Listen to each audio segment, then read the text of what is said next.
Here we go. Here's our gorgeous female leopard. Minus 2 cubs, but oh, no, never mind, not minus 2 cubs, minus 1 cub. I'm sorry, little one. You were hidden behind a bush willow. I didn't see you. Luckily, they've come a long way from the timid little furballs that we once saw when they were just 2 months of age, and now they are perfectly relaxed and content in our company. Hello, gorgeous. Where's your sister? Hey, mister? Have you been gorging yourself? So for our new viewers, this little leopard cub is 8.5 months old, and his name is Hosanna, which means the little chief, which personally I think is one of the best names that I've heard for a leopard in a long time, because of course one day when he's big and strong, he can be called Hosa, as in big chief, or just chief, which I think is wonderful, because one day he's going to not be a little chief, he's going to be a massive chief. Oh, and something very unsuspecting straight ahead of me. There's a herd of impala feeding not too far away. I wonder if they've realized. Not impossible. Oh, and here comes Karula now. She's on her way to have some breakfast. She's going to walk right past Brian and myself. Or she's going to stop. Yep. Royal toilet break. Somehow Karula always manages to get it right behind a tree.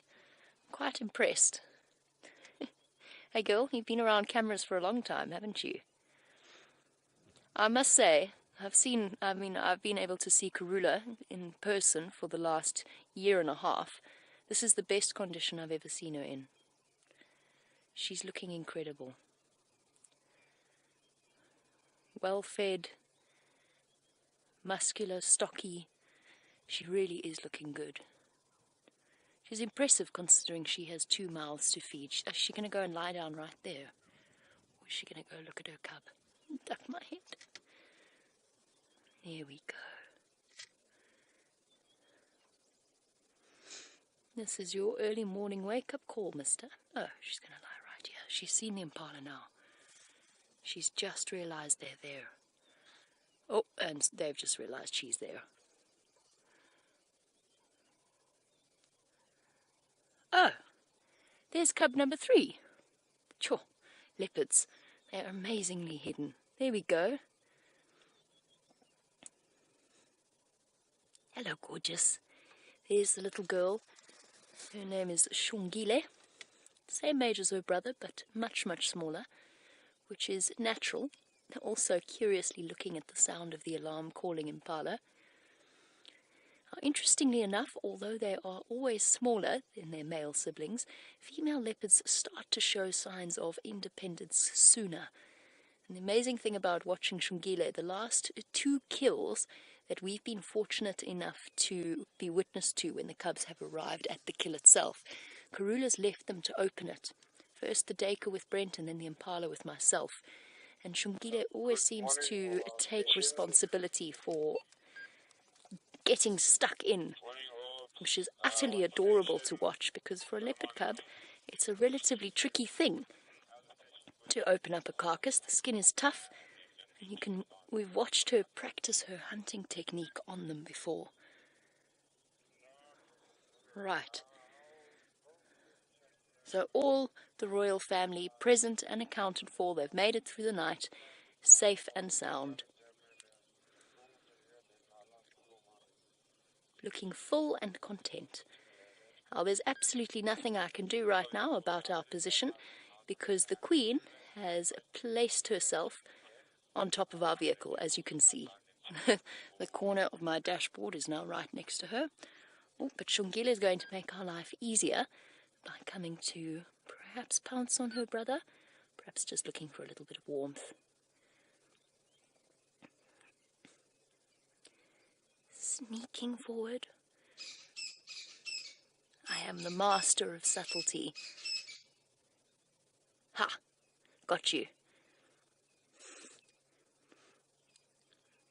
So, quite a lazy pouncing, stealthy session, but it's still lovely to see the 2 of them play together.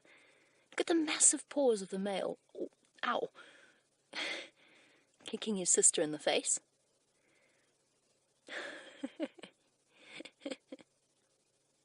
He's just basically holding her head down. She might have bitten off more than she can chew. Perhaps it might be a better idea to go and seek some affection from Mum.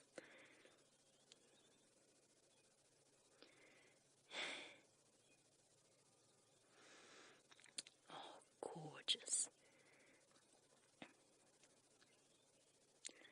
Gentle early morning bath.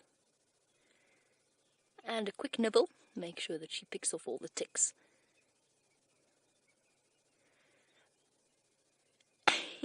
Come, lift your head, please.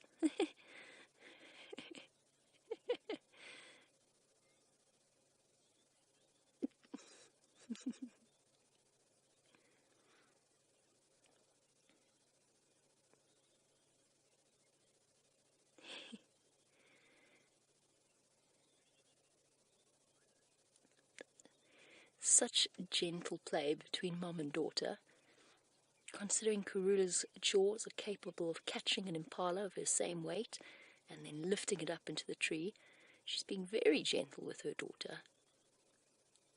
Oh, but at some point this is going to be too much, Shongile.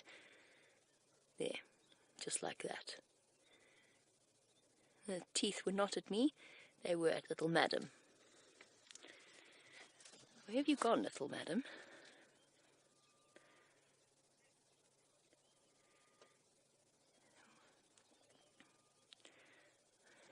Here comes number 1. Number 2 is also going to come soon. Hello, little girl. Okay, have a look at Shongile's size as she comes past to the marula tree. Oh, she's going to stalk the francolin. Nope, she's going to use Mom's toilet spot as well. That's very inconvenient. And here comes number 2. Hey, looking at you, Brian. Hello, gorgeous. Lois, you wanted to know if the leopards will sleep up in trees at night. A very good morning to you. Yes, they can. Generally, sleeping on the ground is actually more comfortable, but obviously it's not as safe. Probably they spent the night in trees last night just because of the wild dogs and the fact that a hyena did come through.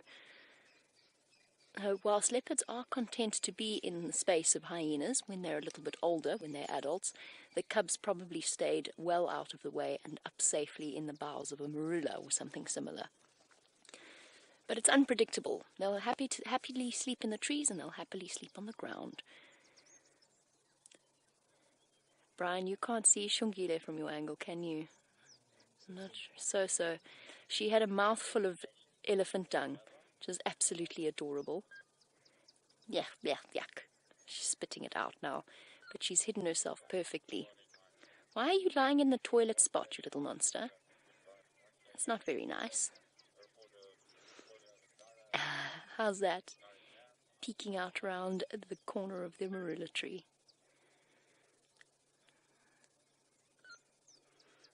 And the little prince has mastered his expression of disdain. Or curiosity, I can't quite tell what that face says. Curiosity, I think. He's seriously checking out Brian. Look at that, it's amazing. Oh, shy now. Looking straight into the camera. Ha, fine. Go back to sleep. Right, I'm well and truly boxed in when it comes to leopards. I've got 2 right up against the left-hand side of my car, 1 on the right. I'm not going anywhere. So while we sit here peacefully and enjoy this incredible proximity to the royal family, let's go across to Brent so that he can say good morning to you all.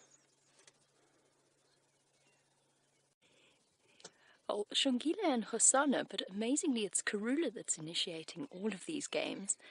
She's like a young leopard cub herself, playing with them, chasing them around, pouncing, sneaking up on them, and doing it with far more skill than they could ever manage to do.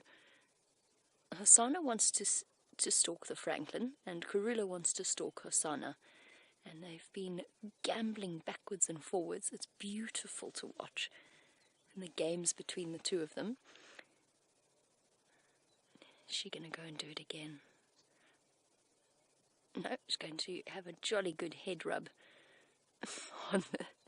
on the bush willow tree. Come on, girl. Get him. Get him. Look, his back's turned and everything. Totally unsuspecting. He wants a Franklin, though. As an appetizer. There she goes. She's creeping up. She's going to get him.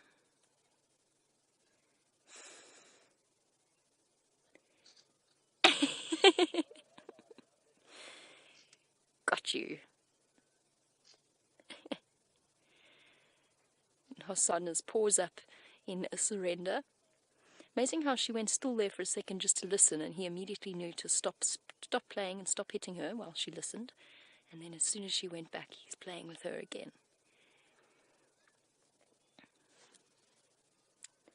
Now she's looking at the Franklin, but I doubt it's really something that she's going to waste energy on. Right. Cub number 2, I think. It's Shongile's turn.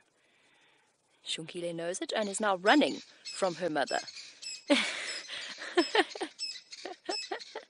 That's interesting. She saw immediately Mom was after her.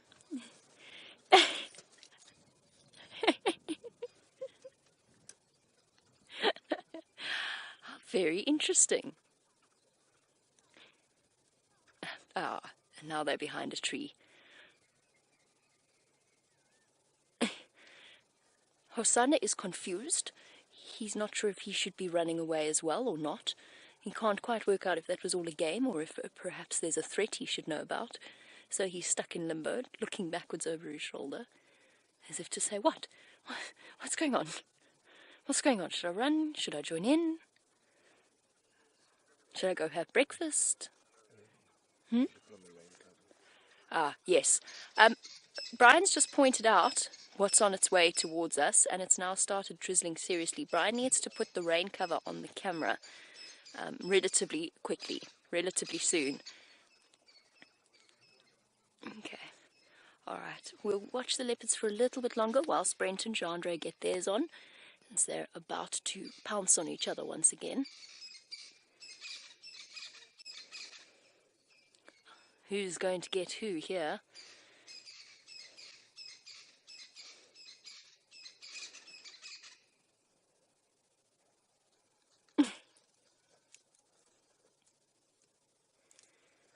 This is beautiful. This is the most playful I've ever seen these three. It's wonderful.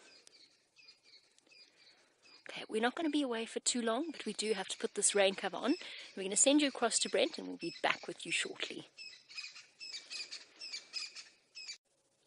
This is too gorgeous for words. The three of them are having such a game. I will reposition depending on where they settle, but they're all over the place at the moment, so it's actually quite nice to have a long distance view. And I don't want to disturb their games. Ah, Karula's now lying down. I was just thinking, I wonder if she actually prefers playing with them at this age, because they're not quite so fragile and tiny, and she can actually properly play with them. I mean, at one point, Hosanna and Karula collided in mid-air, all 8 feet off the ground as they met each other. It's amazing to watch. Little Shongile's not so sold on the whole idea, as she's so much smaller than her brother and then Karula, that I don't think the games have quite the same appeal, because she just ends up getting thoroughly pinned down. It isn't a lack of character, it's just very sensible.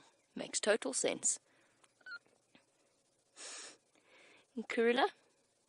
You're having a gorgeous game. Oh, look at little Hosanna licking the moisture off the leaves.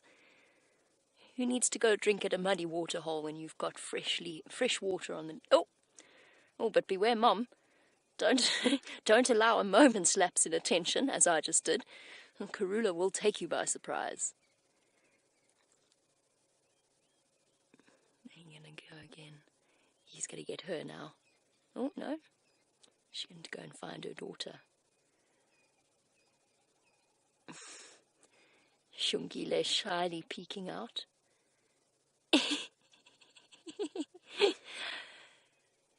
not one to leave one out, making sure that the attention is equally divided between her two little ones.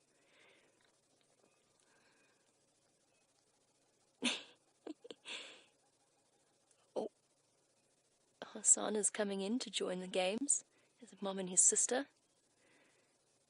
Oh, gone for the sister this time. A neat slide in underneath Karula's belly.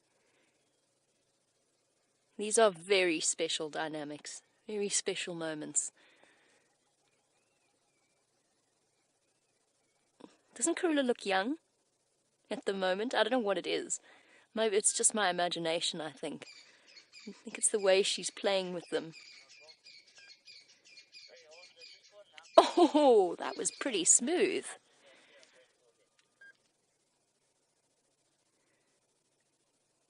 This is stunning. Okay, if they keep heading in that direction, then I will reposition. But they're so all over the place. Oh, your sister did that better than you did.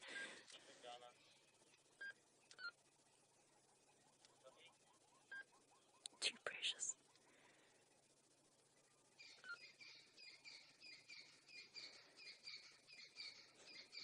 Okay. I think let's go forward. Oh. I think the windscreen wipers are on. Not that we obviously have a windscreen or windscreen wipers, but the motor's still going brrr, brrr, which is pretty fitting considering the current weather conditions.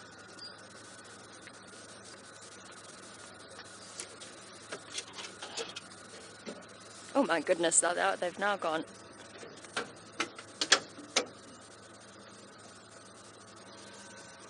Debbie, sorry, I'm just concentrating on where to put us.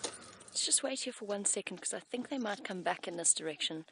Soon it's going to be breakfast time and they will be heading back here. Now, Debbie, you wanted to know if the cubs have ever gotten so curious as to get into the vehicle or to jump into the vehicle. There's Karula with Shongile. You know, funnily enough, a little bit earlier on we were watching Karula and Hosanna. That was not at me, that was at her little girl, who I think was biting her.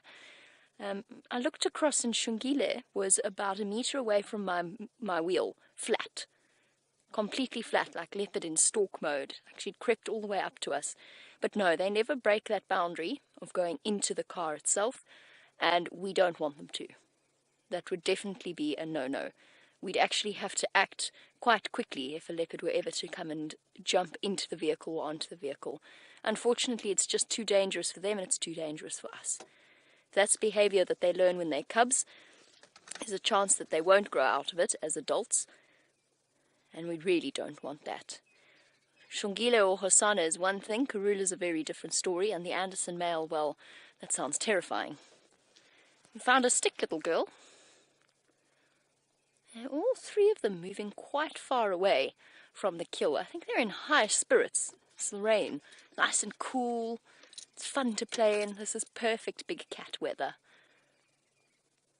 Alright, let's reposition again, I guess.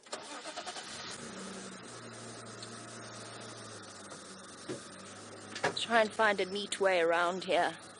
I don't think they're going to go too far. There's still plenty of meat left on that impala. They're not. So while we reposition, let's go back across, talking of good mornings for big cats, to the lions.